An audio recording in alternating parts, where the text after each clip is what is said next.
So, what do you consider as a weapon in your life? And I'm speaking sort of metaphorically and figuratively.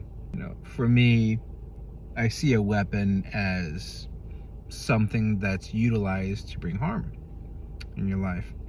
Something that, or someone that's looking to cancel you.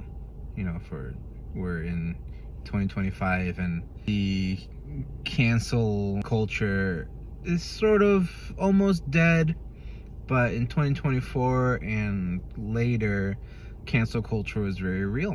That if you weren't in line with the social cues of the day, then you would be canceled on social media and even in family circles, which is very interesting.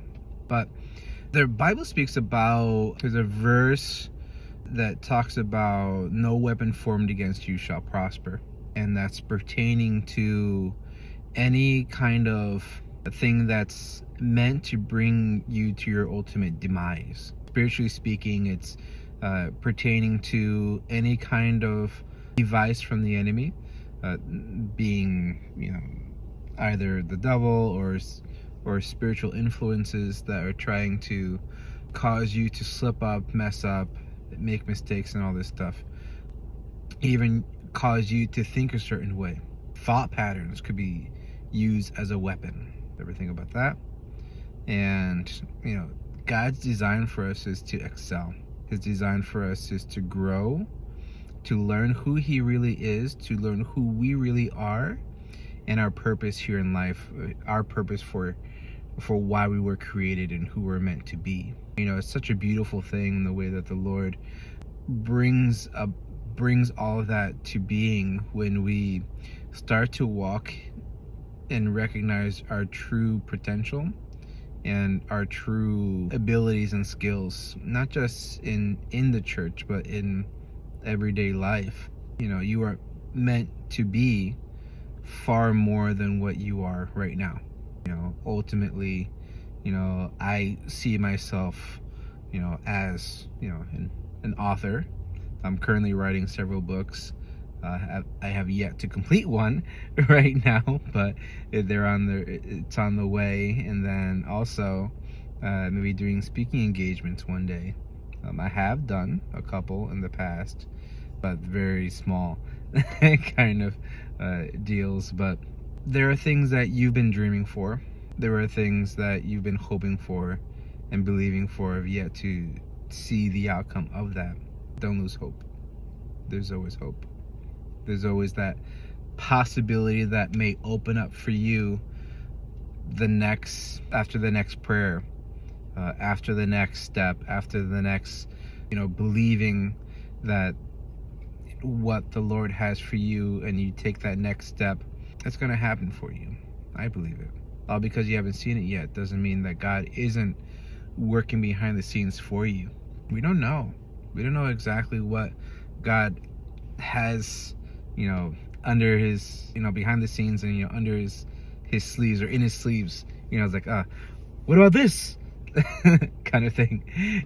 And it's so awesome. And the thing is, it's like, I was listening to a sermon, I forget the name of the guy, but he was talking about how, let me think.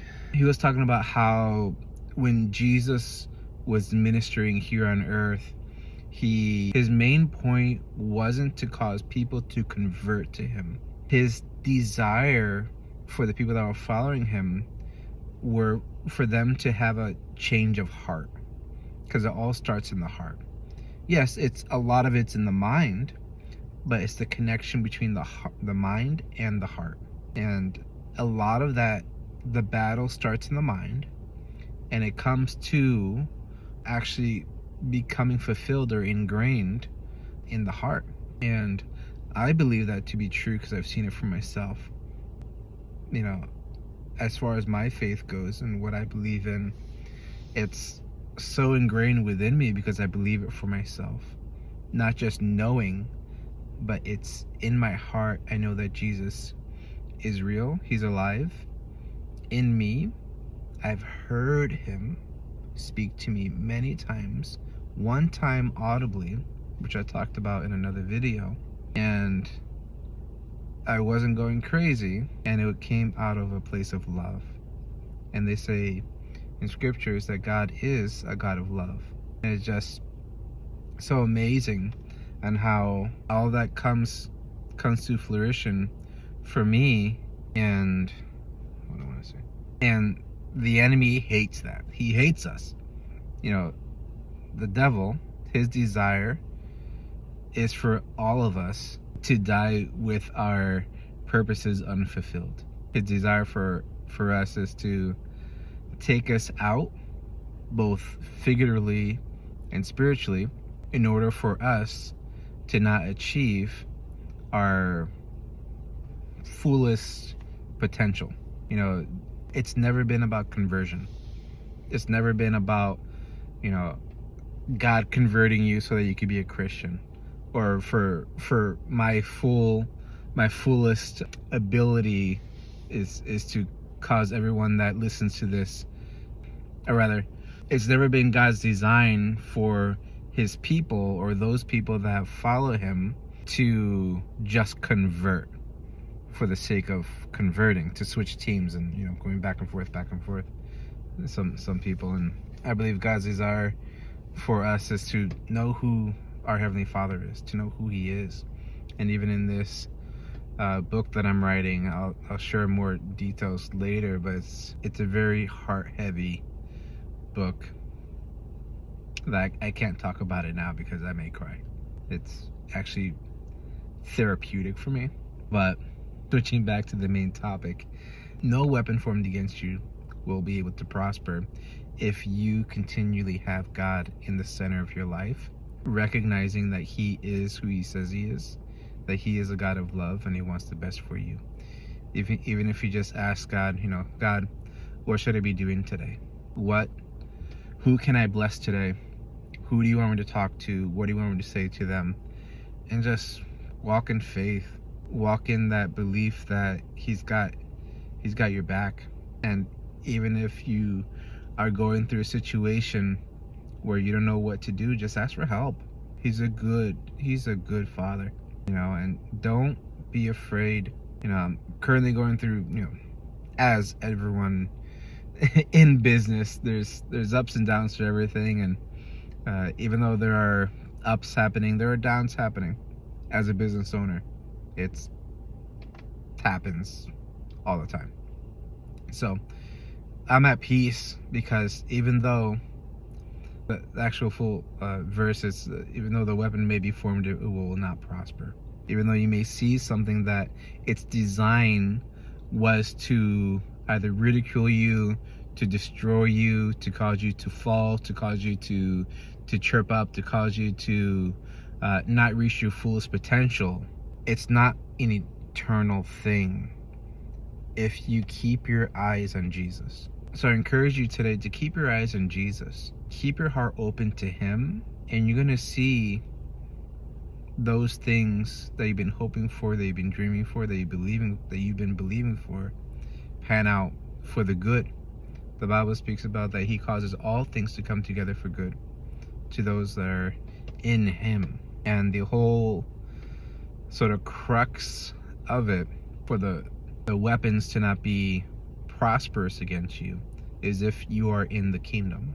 And that's my main sort of reasoning to convert, even though I don't want to say convert, but to recognize that there were people in the Old Testament, when they were fighting the Israelites, they recognized that there was a power that was with them that was far greater than any other power known to man, and that is God. In the same way that he was able to cause the Israelites to be victorious against just about all their enemies while they were in proper belief systems with him, because the Israelites did fall several times. It's when they weren't aligned with God properly. And so for me, I'm confident that God is with me when I'm aligned with him properly. So I would encourage you to align yourself with God properly. Even if you don't understand it, you don't feel it, you don't want to. There are times that I don't want to because my flesh gets in the way. But then when I surrender myself, which is the big key here, is surrenderance. When you surrender yourself to the Lord and you believe that He is good, you're going to start seeing that goodness pour out sooner or later in your life. I've seen it happen emotionally, physically, mentally, spiritually, in every which way possible, in different phases of my life, in ministry, in my marriage, in my family, financially, and He's good. So I'll end with this. This is a saying that a good friend of mine I don't know where she got it, but it works if you work it. So work it, because you're worth it. Okay? Well, God bless you. Like, subscribe, all those things. And until next time, take care.